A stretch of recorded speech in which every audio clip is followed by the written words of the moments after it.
जाको राखे साइयाँ मार सके न कोई, ये आपने सुना होगा कई बार। यानी विधाता जिसको अभी रखना चाहता है धरती पर, उसको कोई मार नहीं सकता।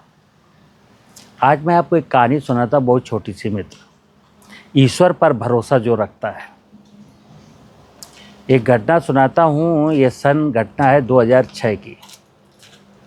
ललितपुर में एक संस्था थी GDS, जो रिमोट एरिया में आदिवासियों के क्षेत्र में काम करती थी, रूरल डेवलपमेंट का, एग्रीकल्चर का। उसकी उस समय यहाँ जो हेड थी वो थी जया जी, लखनऊ की रहने वाली थी।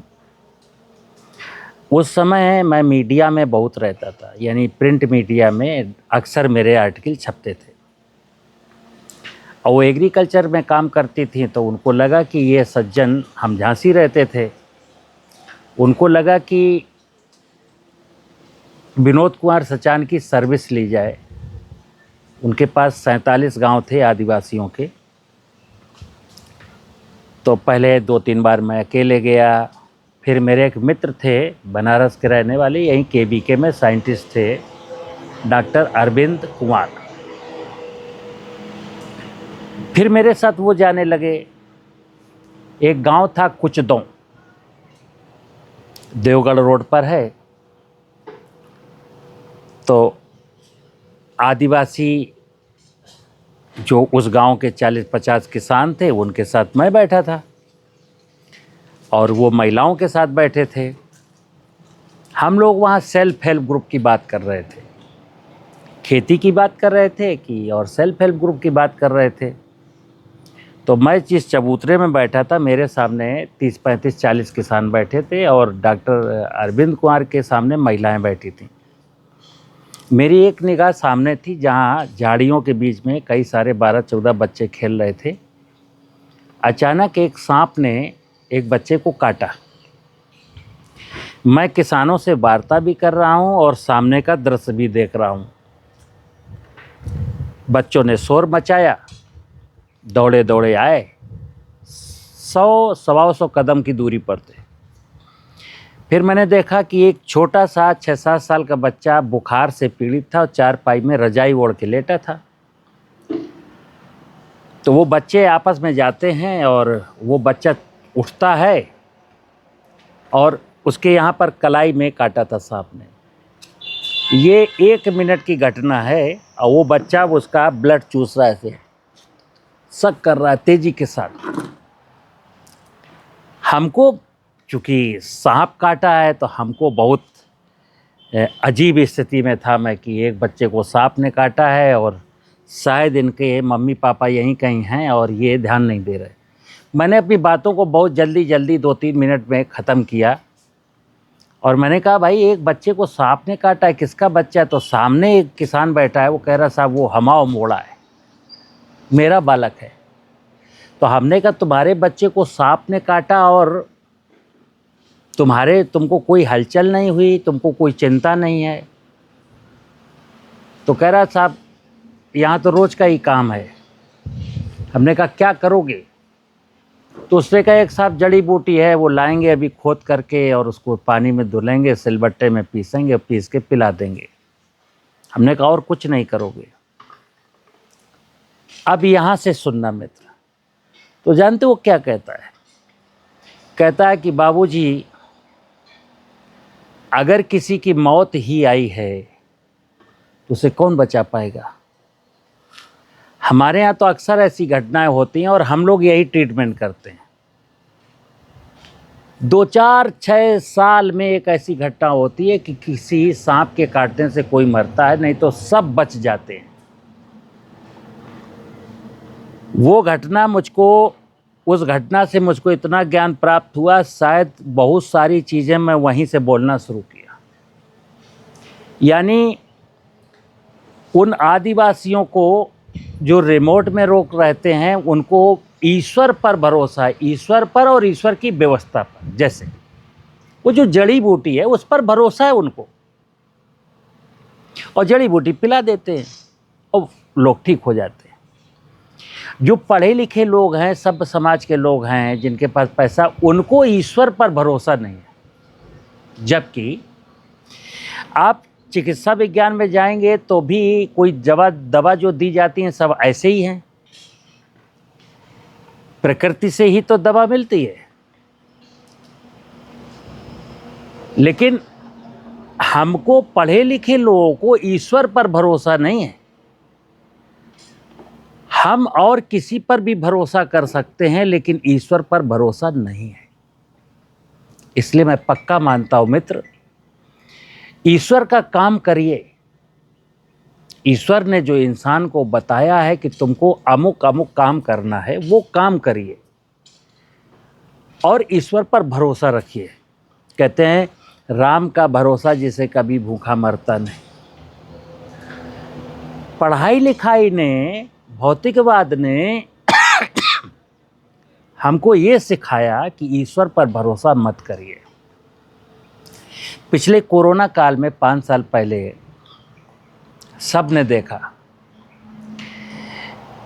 कि गांव में भी कोरोना हुआ, शहर में भी कोरोना हुआ। जिन लोगों का विल पावर अच्छा था, इम्यून सिस्टम अच्छा था, जो गांव में ही रहे, गांव में ही क्वारंटाइन हो गए, किसी पीपल बरगद के पेड़ के नीचे जा कर के लेट गए, वो बच गए। और जो अस्पतालों में गए, हालांकि उनमें भी कुछ बच गए, लेकिन वहां पर मरने वालों की तादाद ज़्यादा थी। ध्यान रखना मित्र, जो ईश्वर पर भरोसा करेगा रियलिटी में, अगर उसके कर्म अच्छे हैं, अभी उसकी उम्र नहीं आई है, तो बचेगा। सामान्य परिस्थितियों में जो प्रकृति का न्याय कहता है, जो ईश्वर का विधान कहता है कि आपकी उम्र निर्धारित है कि इतने साल आपको जीना है, अगर उसमें एक्सटेंशन पाना हो तो ईश्वर का काम ज़्यादा करोगे तो एक्सटेंशन मिल सकता है। और अगर हमारी उम्र इतनी है और मैं ईश्वर पर भरोसा नहीं करता हूं तो कई बार मैं समय के पहले भी चला जाता हूं। अब जैसे सोशल मीडिया में कल मैं पढ़ रहा था कि कोई मोटिवेटर कह रहे हैं कि जो होना है, जो घटना घटनी है वो तय है, जो घटना घटनी है वो तय है, वो घटना घट के रहेगी। तो भाई अगर ऐसी बात है तो फिर आदमी अकर्मण्य हो जाएगा, क्योंकि जो घटना घटनी है, हमको धनाढ्य बनना है तो धनाढ्य बन जाएंगे, नहीं बनना है तो मैं गरीब रह जाऊंगा, मुझे आगे जाना है तो निकल जाएंगे, नहीं जाना है तो मैं पीछे रह जाऊंगा ना। कुछ लोग कहते हैं गीता में श्री कृष्ण ने कहा है कि जो हुआ अच्छा हुआ, जो हो रहा है अच्छा हो रहा है, और जो होगा वह भी अच्छा होगा। ये शब्द कहने में ठीक लगता है और आप इसको मानते भी हो, लेकिन मैं क्या कहता हूं, अगर श्री कृष्ण भगवान ने ये कहा है कि जो हुआ अच्छा हुआ, जो हो रहा है अच्छा होगा, और जो हो रहा है वो भी अच्छा हो रहा है, तो द्रौपदी का चीरहरण हो रहा है। तो जो हो रहा है अच्छा हो रहा है, श्री कृष्ण ने उसकी लाज क्यों बचाई? ध्यान रखना मित्र, हमको बहुत सारे चुटकुले ऐसे सुनाए जाते हैं जो सत्य नहीं है। इंसान को अपना कर्म करना चाहिए। हमारे जीवन में आज जो मेरा एक करंट का जीवन है, इसमें कुछ घटनाएं मेरे पूर्व जन्म से कोरिलेट करती हैं कि पूर्व जन्म में मैं जैसा था वो कर्मों अगर वहाँ भोग के नहीं आ पाए तो इस कर्म में भोगना पड़ेगा। लेकिन जो लोग ये मानते हैं कि जो कर्मों में लिखा है वही होगा, नहीं, ये वाला जीवन में, इस जीवन में अपने कर्म सुधारने होते हैं, क्योंकि ताकि आपका फ्यूचर, आपका जो आगे का भविष्य है वो बर्बाद ना हो। भविष्य का मतलब हम इस जन्म में जब मर करके जाएंगे तो फिर कहीं जन्म लेंगे, तो पुराने जन्म के कर्मों का प्रतिफल मैं इस जन्म में भोगूंगा, इस जन्म के कर्मों का प्रतिफल मैं उस जन्म में भोगूंगा। तो मैं काश मुझे इतनी समझ में आ जाए कि ठीक है, मैं संसार में रोते हुए आया था और परमात्मा ने कहा है कि देख तू रोते हुए जाना तेरी मजबूरी थी, लेकिन ज़िंदगी भर वहाँ रोना नहीं है, तुमको हंसना है और लोगों को हंसाना है। और जब तुम मर के वापस आओगे ना, जब तुम मरोगे तो तुमको हंसते हुए वापस आना। मरते समय अधिकांश लोग रोते हैं। क्यों रोते हैं? क्योंकि उनके पूरा जीवन उन्होंने लोगों को दुख दिए, जबकि आप दुख देने के लिए नहीं आए थे, आप लोगों को खुश करने आए थे। आप दुखों से और रोगों से निवारण के लिए आए थे। सर्वे भवन्तु सुखिनः सर्वे सन्तु निरामया। मेरी थ्योरी तो मित्र यही है कि आप ये मत सोचिए कि आपकी किस्मत में क्या लिखा है। आप किस्मत बना सकते हैं। और कैसे? बिल्कुल सरल है। केवल ईश्वरीय नियमों के अनुसार चलिए, प्रकृति के नियमों का पालन करिए, प्रकृति को बचाने में अपना संपूर्ण योगदान दीजिए और बकाया सारी चीज़ें ईश्वर के भरोसे छोड़ दीजिए कि मैं ईश्वर का काम करता हूँ, अब ईश्वर जाने। अगर आप ईश्वर का काम नहीं करेंगे, और आज जिसको भरोसा नहीं है ईश्वर पर, किसको भरोसा नहीं, जो ईश्वरी काम नहीं करते उन्हीं को भरोसा नहीं। तो मुझे उम्मीद है, मैं अक्सर आपको यही समझाता हूँ कि प्रकृति पर, भगवान पर, ईश्वर पर भरोसा रखिए और प्रकृति का काम करिए, भगवान का काम करिए, ईश्वर ने जो बताया वो करिए। आखिर इतनी खूबसूरत रचना बनाने के पीछे उसका जो मकसद था, उस मकसद को पूरा करिए।